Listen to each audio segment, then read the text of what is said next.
भारत देश में पुलिसिया व्यवस्था है ना, वो क्यों बनाई गई है? भारत देश में जो पुलिसिया व्यवस्था है वो क्यों बनाई गई है?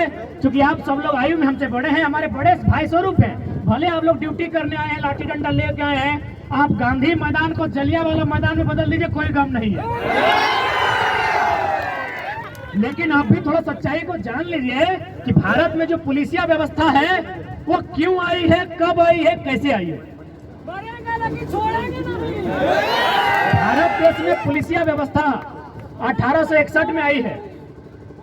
सबसे पहले 1860 में कानून बना इंडियन पेनल कोड, जो बड़ा बाबू के टेबल में किताब है उसका नाम है इंडियन पेनल कोड।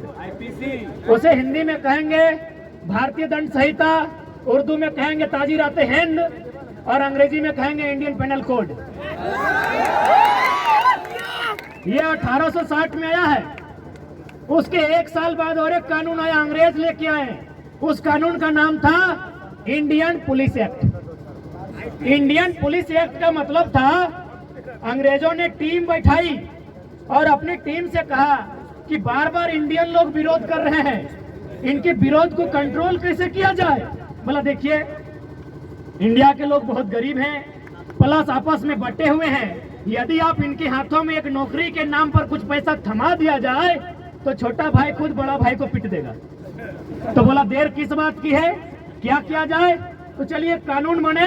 उस कानून का नाम रहेगा इंडियन पुलिस एक्ट 1861। और उसमें तय हुआ कि जितने भी हवलदार, जितने भी चपरासी, जितने भी जमादार और जितने भी पुलिसकर्मी होंगे वो 100% हिंदुस्तानी लोग होंगे।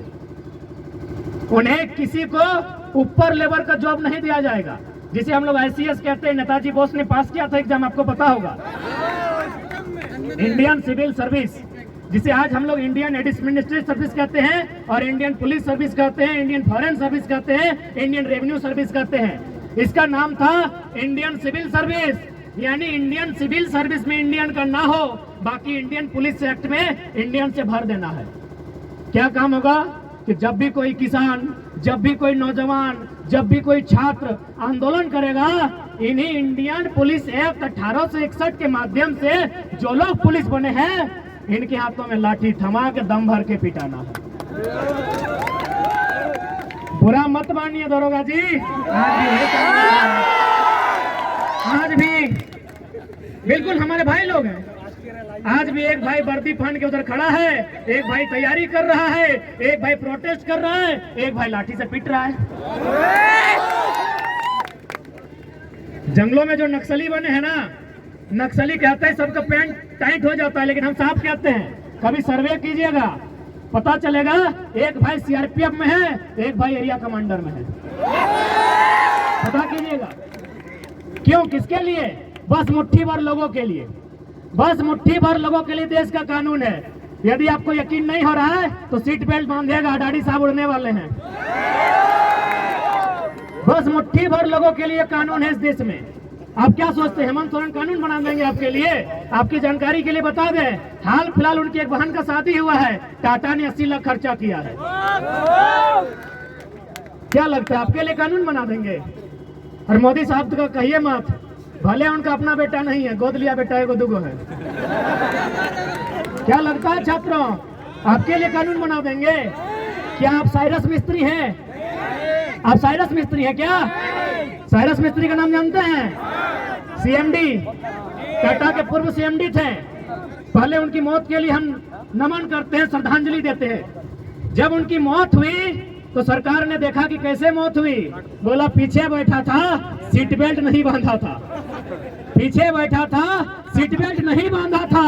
अगला दिन कानून बन गया कि आगे छोड़िए, अब पीछे भी सीट बेल्ट बांधना होगा।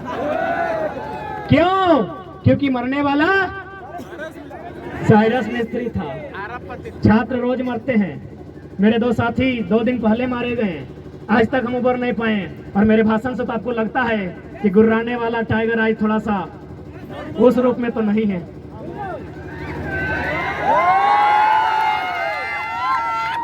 क्या कोई कानून बनेगा? उनकी घटना हुई है NH में, क्या NH कोई कानून बनाएगा? क्या पुलिया वहां बनेगी? क्या वहां बैरियर लगेगा? नहीं लगेगा, क्योंकि कॉर्पोरेट्स का ट्रैक्टर वहां दौड़ेगा। इसलिए यहाँ पढ़ने वाले छात्र जो प्रोटेस्ट कर रहे हैं, यदि आपकी लाठियों का सामना करेंगे, आपके भाई हैं। और जो झुमरा के पहाड़ में नक्सली बनकर बैठे हैं, कॉपी कलम लेके चेक कीजिएगा, मामा का, मौसी का, फूफा का बेटा होगा। सब समझेंगे आप, हमको समझ में नहीं आता है। हम चाहते हैं नौकरी आप आगे से बचाइए, पीछे से चंदा दे दीजिएगा आंदोलन करने के लिए। दरोगा जी पीछे से दे दीजिएगा, आपके बेटा को दरोगा नहीं बनेगा,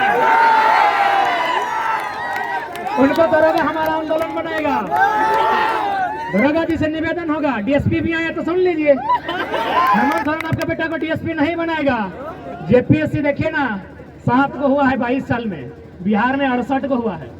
इसलिए आंदोलन ही आपका डीएसपी का बेटा को डीएसपी और दरोगा का बेटा को दरोगा बनाएगा। इसलिए आगे से नौकरी बचाइए, पीछे से आंदोलन का सपोर्ट कीजिए। यदि ज्यादा दिक्कत होगा, यदि ज्यादा हाथ पांव बंधा होगा, तो कमजोर लाठी चलाइएगा, ऐसा मत चलाइएगा। और ऐसा चलाइएगा तो घायल मत कीजिएगा। हमें घायल होने से डर लगता है, मार दीजिएगा, मार दीजिएगा। सच बोलते हैं, ईमानदारी से बोल रहे हैं, डर नहीं लगता है, मरने से डर नहीं लगता है। हम ईमानदारी से बोल रहे हैं, हमको बीमार होने से डर लगता है। बीमार हो जाएंगे तो आंदोलन रुक जाएगा, मर जाएंगे तो आंदोलन दुगना रफ्तार से चलेगा। भगत सिंह ने भी कहा था कि मुझे फांसी ना दी जाए, भगत सिंह ने भी कहा था मुझे फांसी ना दी जाए, बल्कि मुझे किसी चौराहे पे खड़ा कर दिया जाए और गोलियों से भून दिया जाए। क्यों कहा था ऐसा पता है?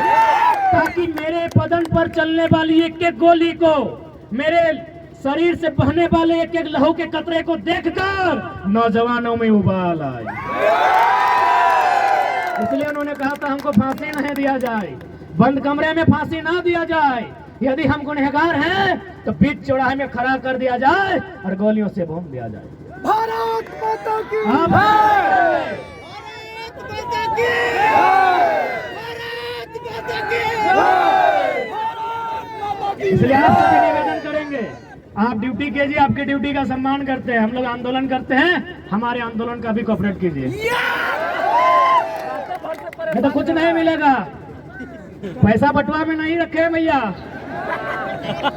जितने भी पुलिस के भैया लोग आए सब तो बड़े हैं दादा साहब, पैसा बटुआ में नहीं रखे हैं, पैसा एसबीआई में रखे हैं। किसका होने वाला है पता है ना? तो वही तो लड़ाई लड़ रहे हैं, छात्रों के लिए लड़ाई लड़ रहे हैं, किसानों की बात कर रहे हैं, काहे डिस्टर्ब कर रहे हैं? खैर डिस्टर्ब नहीं होंगे, डिस्टर्ब नहीं होंगे। यहाँ तो मानेंगे कोर्रा थाना के प्रभारी फोन किए थे, सिंदरी में 12 थाना का पुलिस खड़ी थी। सिंदरी गए थे आंदोलन करने के लिए, वहाँ के एसडीपीओ 12 थाना की पुलिस और 150 जवानों के साथ खड़ी थी। हमने एक ही लाइन कहा कि डीएसपी साहब सामने आइए, अरेस्ट कर लीजिए, लेकिन उससे पहले एक लाइन बता दीजिए, ये जो जमीन अब खड़ा है, गांधी मैदान से दुगना जमीन था जहाँ सभा हो रही थी। बोले ये जमीन हमारे पुरखों की है और इस कंपनी ने 2 रुपया डिसमिल लिया है। क्या आपका बाप का जमीन लिया है? हमने एक लाइन कहा था माननीय डीएसपी साहब को कि डीएसपी साहब उतना मेहनत क्या करते हैं, अरेस्टिंग करना है एकदम आके अरेस्टिंग कीजिए, हम लोग भागेंगे नहीं, लेकिन एक लाइन में उत्तर दीजिए, जिस जमीन में आकर आप खड़े हैं ये हमारी पुरखों की है, इसे 2 रुपया डिसमिल लिया गया है। क्या आपके बाप दादा की जमीन इस तरह ली गई है? और उसके बाद भी आपको दिक्कत नहीं है तो आइए ना, हम तो शमशान घाट में 1 सप्ताह में एक बार मिल जाते हैं। लाइव नहीं देखे वीडियो क्या? राजभवन से लोग देख रहे हैं, सही बोल रहे, राजभवन से देख रहे हैं, क्योंकि 29 तारीख को हम शमशान घाट में थे और विधेयक को वापस करता है कि कोई योद्धा तो घायल है। उन्हें पता नहीं कितना कितना योद्धा बन के तैयार, उन्हें यह भी नहीं पता घायल शेर की सांसें उसकी दहाड़ से भी खतरनाक होती है।